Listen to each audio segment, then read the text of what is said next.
एक समय की बात है। एक छोटे से गांव में राम और सीता नाम के कपल रहते थे। उनका एक अर्जुन नाम का बेटा था जिनकी शादी रिया नाम की लड़की से हुई थी। राम और सीता कड़ी मेहनत करते थे और अपने बुढ़ापे के लिए पैसे बचाते थे। रिया बहुत लालची लड़की थी और हमेशा अपने लिए और चीज़ें चाहती थी। जैसे जैसे साल बीतता गया, रिया का लालच और बढ़ता गया। वह अपने पास रखे चीज़ों से कभी संतुष्ट नहीं थी।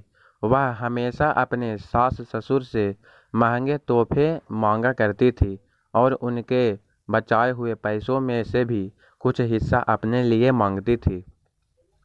राम और सीता बहुत ही अच्छे पेरेंट्स थे, इसलिए उसकी सारी ज़रूरतों को पूरा करते थे ताकि परिवार में शांति बनी रहे। वह अपने पति अर्जुन के ऊपर भी दबाव डालती थी कि वह अपने माँ बाप से पैसे और संपत्ति मांगे।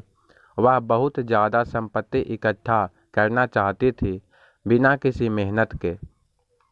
एक दिन राम और सीता ने यह फैसला लिया कि वह रिया को सबक सिखाएंगे।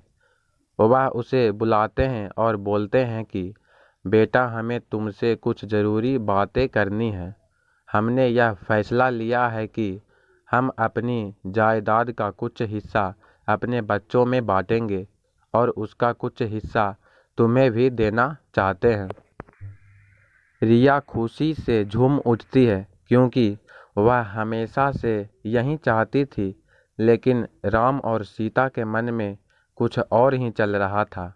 उन्होंने एक पत्थरों से भरा हुआ बैग उसे दे दिया और बोला, बेटी, यह तुम्हारे हिस्से की संपत्ति है। रिया उस बैग को देखकर गुस्सा हो गई। उसने उस पत्थर से भरे हुए बैग को जमीन पर फेंका और जोर से चिल्लाते हुए बोली कि मेरी मजाक उड़ाने की तुम्हारी हिम्मत कैसे हुई? मुझे अपने पैसे चाहिए, ये पत्थर नहीं।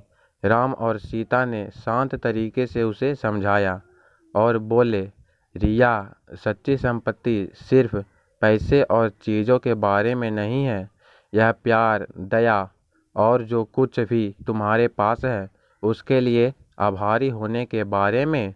हमने हमेशा तुमसे प्यार किया है और तुम्हारी देखभाल की है, और यह पैसों से भी अधिक कीमती है। रिया को एहसास हुआ कि वह लालच में कितनी अंधी हो गई थी। उसको अपने किए गए बर्ताव के लिए पछतावा होने लगता है और उसने अपने सास और ससुर से माफ़ी मांगी और अपने तरीके बदलने का वादा किया। उस दिन के बाद से उसमें बदलाव आया और वह एक अच्छी बहू बन गई। रिया के बदलाव की बात पूरे गांव में फैल गई और सभी ने एक बेहतर इंसान बनने के लिए उसकी प्रशंसा की। रिया अपने परिवार का ख्याल रखते हुए और उनके बीच मिले प्यार के लिए आभारी होकर हमेशा खुश रहने लगी।